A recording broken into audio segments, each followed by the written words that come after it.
Finally আমার বাইকের fuel ট্যাঙ্কেও জং চলে আসলো।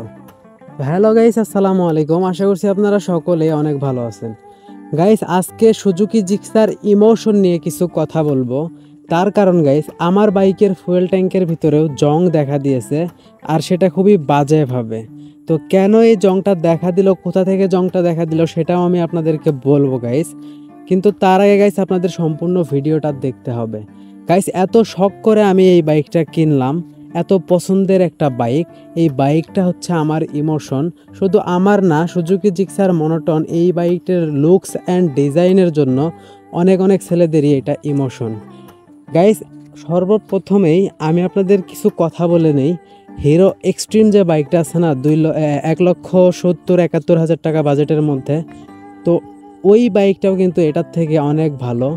আর ডিসকভার 125 সিসির যে বাইকটা আছে না, সেটাও সুজুকি জিক্সার মনোটনের থেকে ভালো। আর আপনারা যে 4Bর সাথে এতটা কন্ট্রোভার্সি না সুজুকি জিক্সার মনোটনের, তো 4B বাইকটা শুধুমাত্র কিন্তু তেলটাই বেশি খায়। তো সব দিক থেকেই কিন্তু ওভারঅল এই সুজুকি জিক্সার ইমোশনের থেকে ভালো। গাইজ, এই কোম্পানিকে এখন আমি কি বলবো, মানে এত বাজে বাজে গালি আসতেছে আমার মুখ দিয়ে, যেগুলো মানে ভাষায় বোঝানো যাবে না আপনাদের। গাইস, তারা এটা কি বানিয়েছে? এটা কি একটা খেলনা বাইক? গাইস, অনেকেই বলে যে আবুল খায়েরের গরু মার্কা ঢেউটিন দিয়ে নাকি এটার ফুয়েল ট্যাঙ্কটা বানানো থাকে। গাইস, আমি তো আবুল খায়েরের গরু মার্কা ঢেউটিনের সাথে এটাকে তুলনা করতে পারতেছি না। তার কারণ হচ্ছে, টিনের চালে যখন আমরা টিন লাগাই, তো সেই টিনগুলোতে জং আসে কিন্তু কমপক্ষে 1.5-2 বছর পরে। তো এই বাইকটার বয়স হচ্ছে 8 মাস। তো 8 মাসের ভিতরেই কিভাবে এই বাইকের ফুয়েল ট্যাঙ্কে জং আসলো গাইস, আমার মাথা কাজ করে না। সুজুকি এটা কি বানাইতেছে? এটা কি নামধারী জাপানিজ বাইক না গাইস? আপনারাই বলেন। তো এটা নাকি আরো জাপানিজ বাইক। তো জাপান কিভাবে এত বাজে কোয়ালিটির একটা বাইক বানাইতে পারে?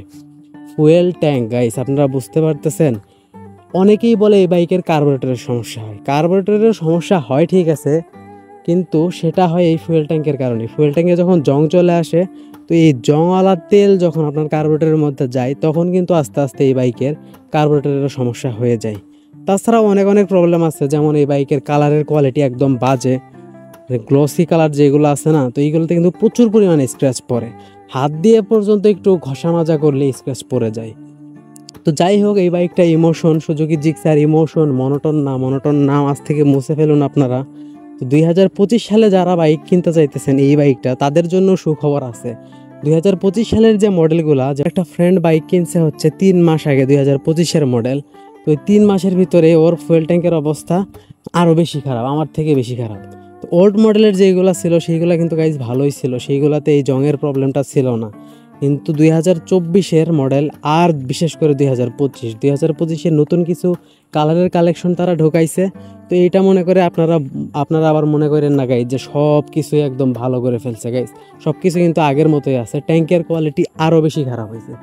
তো এই সুজুকি জিক্সার ইমোশনকে আর আমার বলার কিছু নাই। তো আপনারা যার যার মতো বলতে পারেন, কমেন্ট বক্স তো ফাঁকা আছেই, আপনারা বলে ফেলতে পারেন। আমার বাইকের ফুয়েল ট্যাঙ্ক নিয়ে কিছুদিন পর আমি একটা ডিটেলে ভিডিও দিব। ফুয়েল ট্যাঙ্কটা খুলে একদম ভিডিও করব, ভিতরে মাইক্রোস্কোপ যে ক্যামেরা আছে না, ওই ক্যামেরাগুলো দিয়ে ভিডিও করে আপনাদের দেখাবো যে আসলে কীভাবে এই বাইকের ফুয়েল ট্যাঙ্কের ভিতরে জং জং আসতেছে, জং ধরা শুরু হইতেছে। তো গাইস, আজকের ভিডিওটা পর্যন্তই। ভিডিও ভালো লাগলে লাইক করবেন, আর পরবর্তীতে কী ধরনের ভিডিও চান কমেন্টের মাধ্যমে জানিয়ে দিবেন। সবাই ভালো থাকবেন, সুস্থ থাকবেন। আল্লাহ হাফেজ।